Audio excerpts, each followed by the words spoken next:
What's going on? It is your boy throwing down another video. Yes, the heavyweight division, as I have mentioned before in my live streams, the heavyweight division is coming back. It's up and coming, as I would say.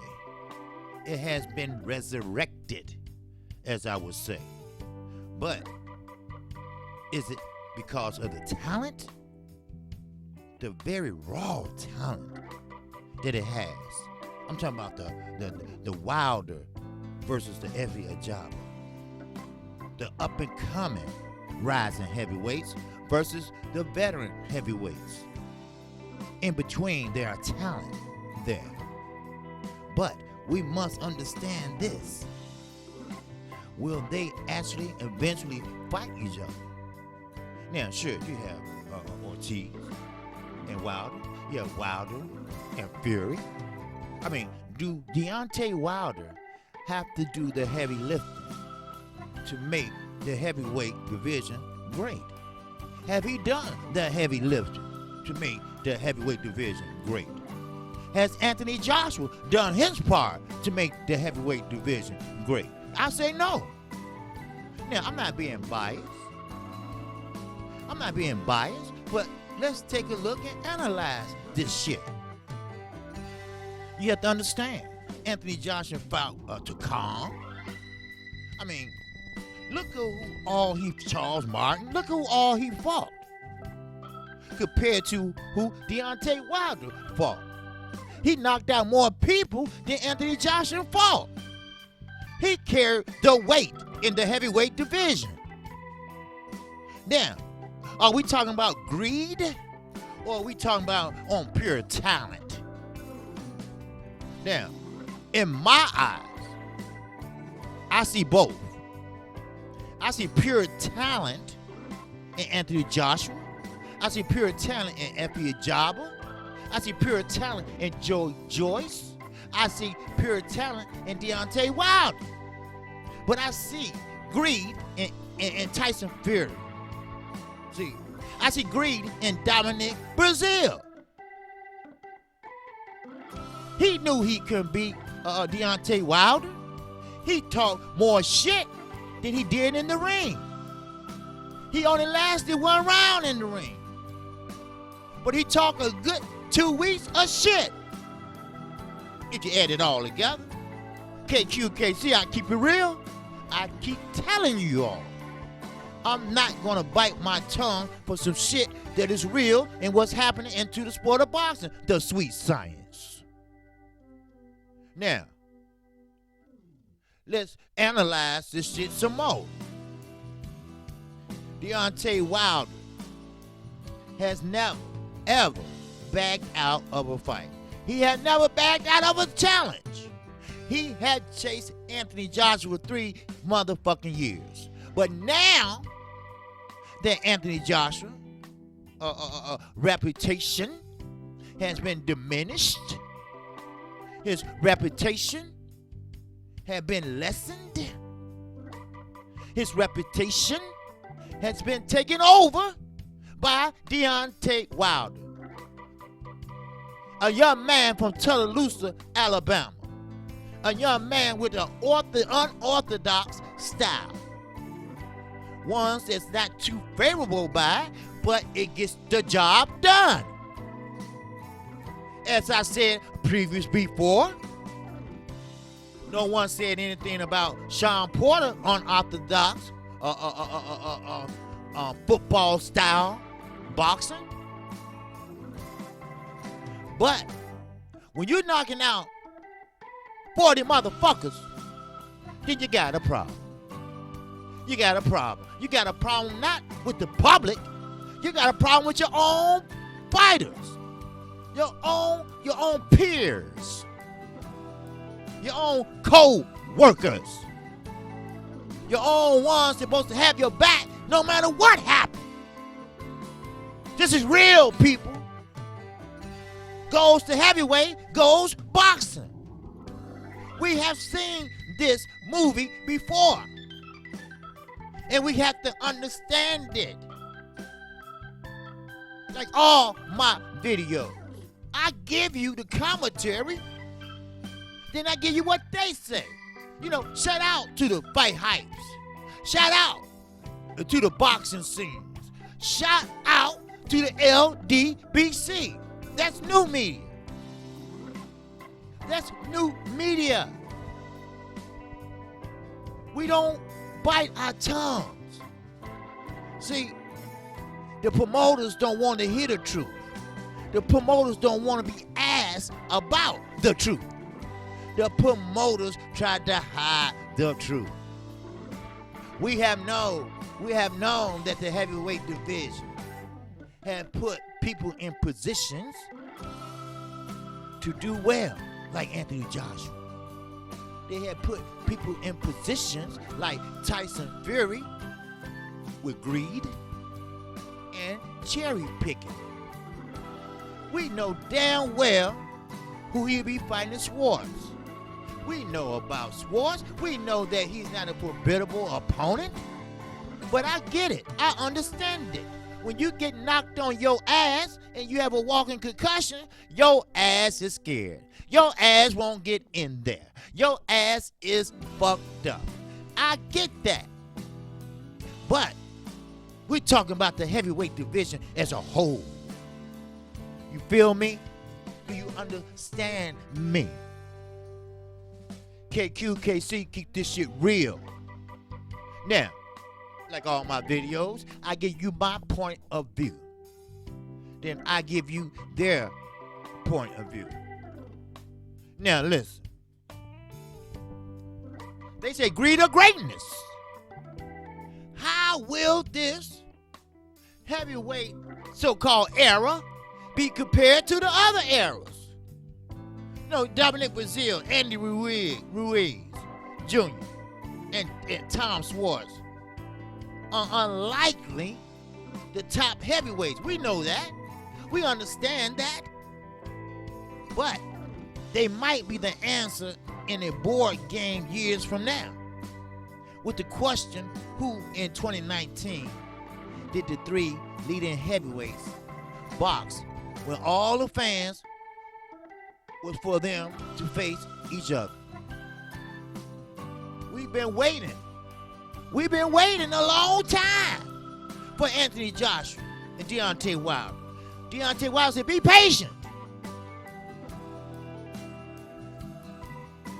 Anthony Joshua said, well, I need to sit down with Deontay Wilder. It might be a ruse, or maybe he's feeling the pressure. See, he might be feeling the pressure, but you better think about who's in front of your ass and not who is behind that motherfucker. Now, shout out to boxing scene. They say we can only hope that this interim period of out of the ring jostling is concluded swiftly, and only then may we have a better indication of what the future holds for Deontay Wilder, Anthony Joshua, and Tyson Fury. Those are the ones I call the big three. Now, Deontay Wilder already took care of Fury. No matter how you look at it, don't matter how you see it, don't matter what count it was. He took care of his ass. He chased him off. He ran off. He took the money. He took the bag. That's greed. That's greed. And Deontay Wilder, that's greatness. That's greatness. See, greed or greatness. You follow me? But follow me some more. 3 weeks from now, Fury and Schwartz, the cherry picker, will have completed the last round of heavyweight mismatches. And then the bartering, the haggling, the name calling, and the crusades will begin in earnest again. Other words, Anthony Joshua And, of course, his promoter, Eddie Hearn, the pathological liar who can't help himself. It's a mental illness.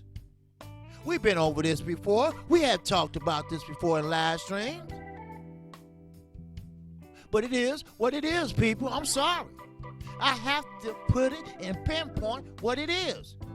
Yes, Deontay Wilder have been chasing Big Femi. That's right. He been chasing Big Femi for 3 motherfucking years. Until he throws his hands up and say, fuck you. Until he making the money. Until he has been made a star. Now, the ants come crawling. It's summertime now, baby. You know it's summertime when the ants start crawling. Now, remember, those the seeds that he planted. And those the fruit that he harvests. And he harvests that fruit. So therefore, he had to reap what he fucking sowed. So now, he want to sit down and talk. He want to sit down and work out their differences. There's no differences. You didn't do what you said. You didn't take the $50 million. It was offered, but you didn't take it. You knew it was there. Your promoter came out and said it was. No matter how much denial the UK people are in, I'm sorry, but it was. I'm sorry, but your heavyweight champion is not the man you thought he was. Your heavyweight champion has no heart. He could not find that heart for that 10 man. He could find that courage for that lion. Remember that. Think about that. But now he wants to sit down. Sit down for what? Because the heavyweight champion in the WBC said, hey, the hell away with you. I'm going on with my career. And he did, and he's been successful. Yeah, that might be a little biased, but hell, it's the truth. KQKC, don't hold back. I will tell you how it is.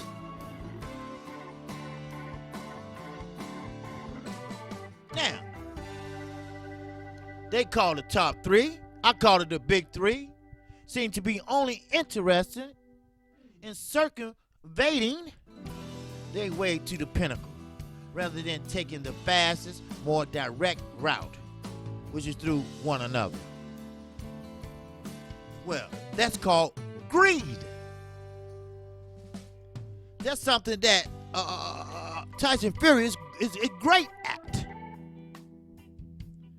See, Joshua fans might herald that spectacular night when Vladimir Klitschko went into retirement, because he's the one that knocked Anthony Joshua on his ass. See, Wilder never been on his ass as a pro. Let me clarify that. As a pro. So you can't compare apples to oranges. Now, by popular fucking demand, Wilder only holds 1 belt and Joshua holds 3, but it's it's fucked up because the one that holds the 3 belts is less popular today than the one that holds the 1 belt. That's the heavyweight division for you. Just like one punch can change your motherfucking fight. No doubt about it. No ifs, ands, and buts about it. It's true. It's always been true. Now, as I end this video, you have to understand this. I took a little excerpt from Boxing Scene who don't have a clue. Don't have a clue just how the heavyweight division works. Don't have a clue how the heavyweight division is structured. Don't have a clue how the heavyweight division has been formed and has been formatted. Think about it. The big three, not counting the less likely, like Brazil, Joyce, Effie Ajaba, they will have their turn. Brazil, it might be a little bit too late. But you have to understand this. There's only one heavyweight really out there right now that came up the hard way and made a successful finish, who has knocked out 40 grown-ass, big-ass men. Who's the people's champ, who will fight anybody at any time. Those characteristics makes you not only a people's champ, but it also makes you a great heavyweight.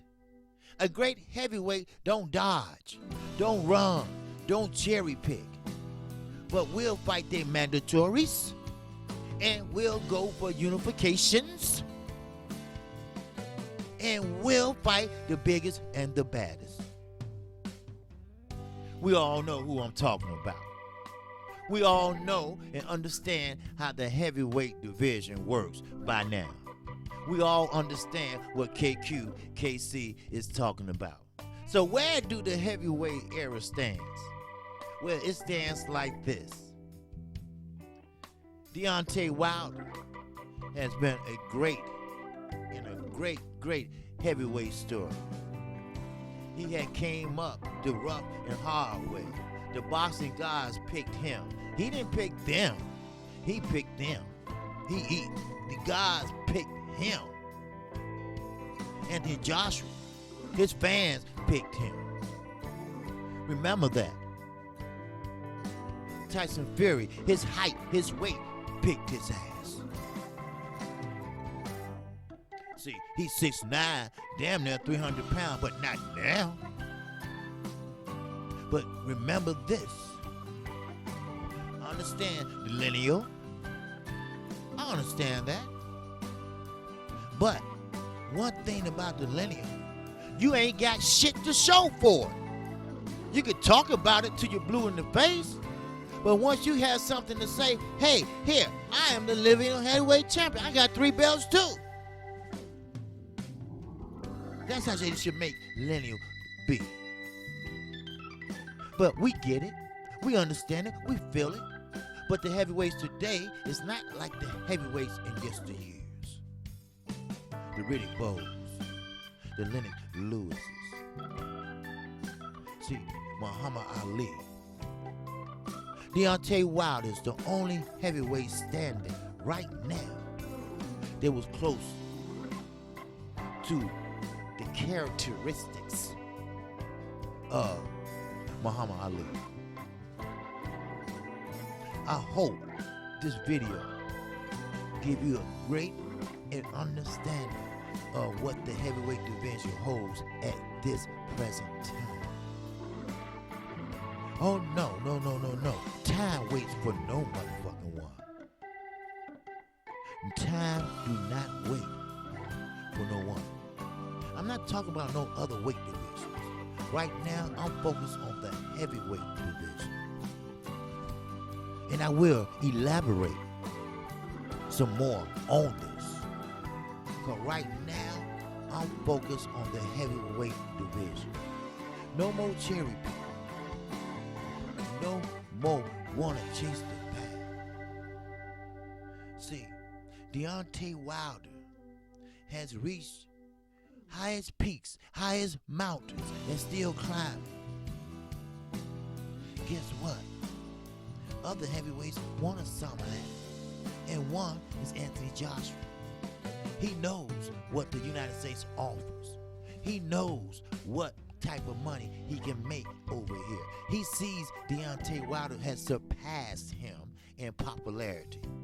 He knows what the UK don't hold. He knows that the UK is not that big. He knows he have outgrown the UK. That's why he wanted to make the USA his permanent home, have dual citizenship.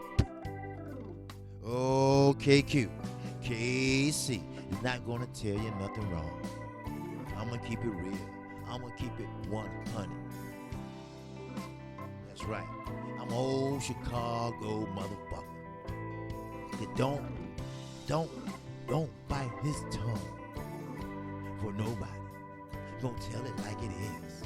I ain't asking for no trespassing. I ain't asking for a sandwich. I ain't asking even for a motherfucking plane ride. But I'm gonna tell you the truth. And that's all I got. The truth. I'm KQ. KC Boxing. If you like the content of this video, I need you to subscribe today. I'm only 130 away from 1,000 subscribers. That's a milestone in my book. In my book. For someone that started July the 30th, 2018. That's a milestone.